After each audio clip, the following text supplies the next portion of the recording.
صحیح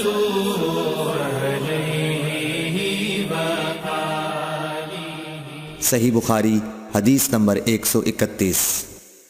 رسول اللہ صلی اللہ علیہ وسلم نے ایک مرتبہ فرمایا کہ درختوں میں سے ایک درخت ایسا ہے جس کے پتے کبھی نہیں جھڑتے اور اس کی مثال مسلمان جیسی ہے، مجھے بتلاؤ وہ کیا درخت ہے؟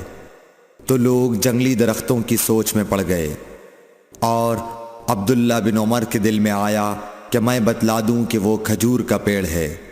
عبداللہ کہتے ہیں کہ پھر مجھے شرم آ گئی اور میں چپ ہی رہا۔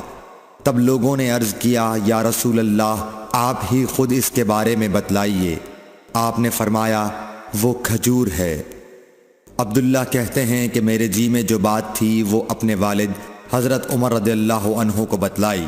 وہ کہنے لگے کہ اگر تو اس وقت کہہ دیتا تو میرے لیے ایسے قیمتی سرمایے سے زیادہ محبوب ہوتا۔ صحیح بخاری حدیث نمبر 132۔ حضرت علی رضی اللہ تعالی عنہ سے روایت ہے کہ میں ایسا شخص تھا جسے جریان مزی کی شکایت تھی، تو میں نے اپنے شاگرد مقداد کو حکم دیا کہ وہ رسول اللہ صلی اللہ علیہ وسلم سے دریافت کریں، تو انہوں نے آپ صلی اللہ علیہ وسلم سے اس بارے میں پوچھا۔ آپ صلی اللہ علیہ وسلم نے فرمایا کہ اس مرض میں غسل نہیں ہے، ہاں وضو فرض ہے۔ صحیح بخاری حدیث نمبر 133۔ ایک آدمی نے مسجد میں کھڑے ہو کر عرض کیا، یا رسول اللہ، آپ ہمیں کس جگہ سے احرام باندھنے کا حکم دیتے ہیں؟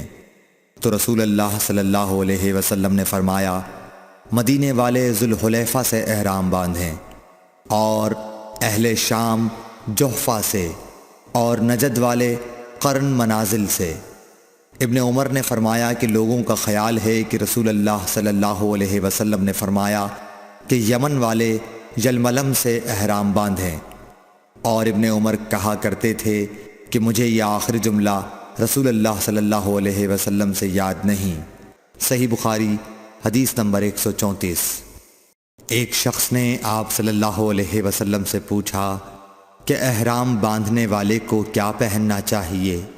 آپ صلی اللہ علیہ وسلم نے فرمایا کہ نہ قمیص پہنے، نہ صافہ باندھے، اور نہ پاجامہ، اور نہ کوئی سرپوش اوڑھے، اور نہ کوئی زعفران اور ورس سے رنگا ہوا کپڑا پہنے، اور اگر جوتے نہ ملیں تو موزے پہن لے، اور انہیں اس طرح کاٹ دے کہ ٹخنوں سے نیچے ہو جائیں۔ صحیح بخاری حدیث نمبر 135۔ رسول اللہ صلی اللہ علیہ وسلم نے فرمایا کہ جو شخص حدث کرے اس کی نماز قبول نہیں ہوتی جب تک کہ وہ دوبارہ وضو نہ کر لے۔ حضرموت کے ایک شخص نے پوچھا کہ اے ابو ہریرہ، حدث ہونا کیا ہے؟ آپ نے فرمایا، پخانے کے مقام سے نکلنے والی آواز والی یا بے آواز والی ہوا۔ صحیح بخاری حدیث نمبر 136۔ رسول اللہ صلی اللہ علیہ وآلہ وسلم نے فرمایا کہ میری امت کے لوگ وضو کے نشانات کی وجہ سے قیامت کے دن سفید پیشانی اور سفید ہاتھ پاؤں والوں کی شکل میں بلائے جائیں گے، تو تم میں سے جو کوئی اپنی چمک بڑھانا چاہتا ہے تو وہ بڑھا لے، یعنی وضو اچھی طرح کر لے۔ صحیح بخاری حدیث نمبر 137۔ رسول کریم صلی اللہ علیہ وسلم سے شکایت کی گئی کہ ایک شخص ہے جسے یہ خیال ہوتا ہے کہ نماز میں کوئی چیز یعنی ہوا نکلتی معلوم ہوئی ہے۔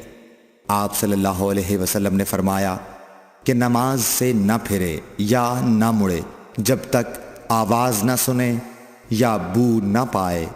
صحیح بخاری حدیث نمبر 138۔ نبی کریم صلی اللہ علیہ وسلم سوئے یہاں تک کہ آپ خراٹے لینے لگے، پھر آپ نے نماز پڑھی، اور کبھی راوی نے یوں کہا کہ آپ صلی اللہ علیہ وسلم لیٹ گئے، پھر خراٹے لینے لگے، پھر آپ صلی اللہ علیہ وسلم کھڑے ہوئے، اس کے بعد نماز پڑھی۔ ابن عباس رضی اللہ تعالی عنہ کہتے تھے کہ ایک مرتبہ میں نے اپنی خالہ ام المومنین حضرت میمونہ کے گھر رات گزاری تو میں نے دیکھا کہ رسول اللہ صلی اللہ علیہ وسلم رات کو اٹھے، جب تھوڑی رات باقی رہ گئی تو آپ صلی اللہ علیہ وسلم نے اٹھ کر ایک لٹکے ہوئے مشکیزے سے ہلکا سا وضو کیا۔ عمرو اس کا ہلکا پن اور معمولی ہونا بیان کرتے تھے، اور آپ کھڑے ہو کر نماز پڑھنے لگے تو میں نے بھی اسی طرح وضو کیا جس طرح آپ صلی اللہ علیہ وسلم نے کیا تھا۔ پھر آ کر آپ کے بائیں طرف کھڑا ہو گیا، اور کبھی سفیان نے ان یسارہ کے بجائے ان شمالہ کا لفظ کہا، مطلب دونوں کا ایک ہی ہے۔ پھر آپ صلی اللہ علیہ وسلم نے مجھے پھیر لیا اور اپنی داہنی جانب کر لیا، پھر نماز پڑھی جس قدر اللہ کو منظور تھا۔ پھر آپ لیٹ گئے اور سو گئے حتیٰ کہ خراٹوں کی آواز آنے لگی۔ پھر آپ کی خدمت میں مؤذن حاضر ہوا اور اس نے آپ کو نماز کی اطلاع دی۔ آپ صلی اللہ علیہ وسلم اس کے ساتھ نماز کے لیے تشریف لے گئے۔ پھر آپ نے نماز پڑھی اور وضو نہیں کیا۔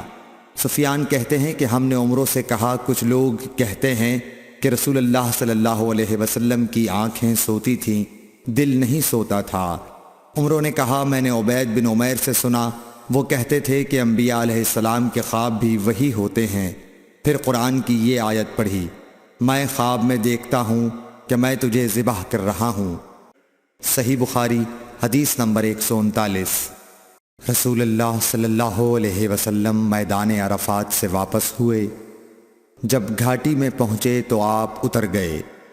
آپ نے پہلے پیشاب کیا، پھر وضو کیا اور خوب اچھی طرح نہیں کیا۔ تب میں نے کہا، یا رسول اللہ، نماز کا وقت آ گیا۔ آپ صلی اللہ علیہ وسلم نے فرمایا، نماز آگے ہے، یعنی مزدلفہ چل کر پڑھیں گے۔ جب مزدلفہ میں پہنچے تو آپ نے خوب اچھی طرح وضو کیا، پھر جماعت کھڑی کی گئی۔ آپ صلی اللہ علیہ وسلم نے مغرب کی نماز پڑھی، پھر ہر شخص نے اپنے اونٹ کو اپنی جگہ بٹھایا، پھر عشاء کی جماعت کھڑی کی گئی اور آپ نے نماز پڑھی، اور ان دونوں نمازوں کے درمیان کوئی نماز نہیں پڑھی۔ صحیح بخاری حدیث نمبر 140۔ ابن عباس رضی اللہ تعالی عنہ نے وضو کیا تو اپنا چہرہ دھویا، اس طرح کہ پہلے پانی کے ایک چلو سے کلی کی اور ناک میں پانی دیا، پھر پانی کا ایک اور چلو لیا، پھر اس کو اس طرح کیا، یعنی دوسرے ہاتھ کو ملایا، پھر اس سے اپنا چہرہ دھویا، پھر پانی کا دوسرا چلو لیا اور اس سے اپنا داہنا ہاتھ دھویا، پھر پانی کا ایک اور چلو لے کر اس سے اپنا بایاں ہاتھ دھویا، اس کے بعد اپنے سر کا مسح کیا، پھر پانی کا چلو لے کر داہنے پاؤں پر ڈالا اور اسے دھویا، پھر دوسرے چلو سے اپنا پاؤں دھویا، یعنی بایاں پاؤں۔ اس کے بعد کہا کہ میں نے رسول اللہ صلی اللہ علیہ وسلم کو اسی طرح وضو کرتے ہوئے دیکھا ہے۔ Thanks for watching. Don't forget to like, comment, share and subscribe to